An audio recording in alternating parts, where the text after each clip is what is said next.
2, 3, come on!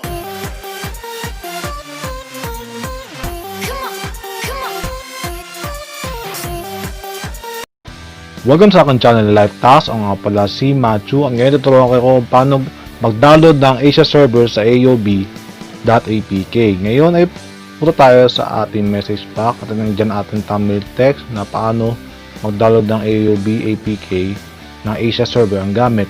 Kaya yan, nakita natin yan. At punta kayo sa APK Pure na app, punta kayo sa m.apkpure.com at pagkapunta nyo doon, natalo nyo na, install nyo na. Yan, nakita nyo na sa inyong mga screen ng inyong cellphone. Ayan, at-type nyo na yung Arena of Valor,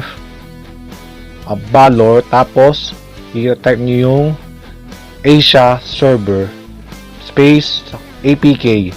At yun, yung pag-type nyo na yun, lalabas na po yan. Ayan po, yung parang sinaunang version.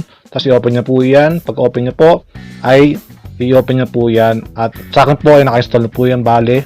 At pagka-open nyo po yan, ay bubukas na po yan. Ito po yung 1.34 version, pero sa akin download ito ay 1.35.1.4 version.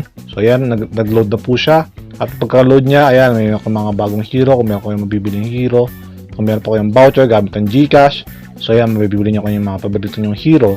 Ang ganda po dyan ay di po siya nag-red ping, at po siya, puro siya green ping.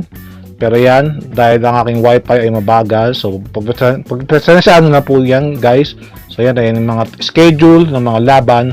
At makita nyo po, ang aking skin ay hindi pa ganun ka-upgraded.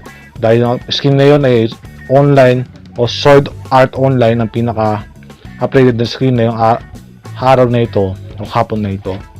So, ayan, iba yung APK sa Google Play Store ng mga dalo nyo gaya ng AOB. At yung AOB o yung Arena of Valor sa APK Pure app mismo. Doon na po kayo mag-download, di na po kayo sa app PK mode o app mode. So di po kayo mag-download po doon.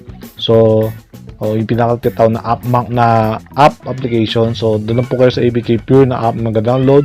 Kaya mag-find tayo ng ating mga kaibigan.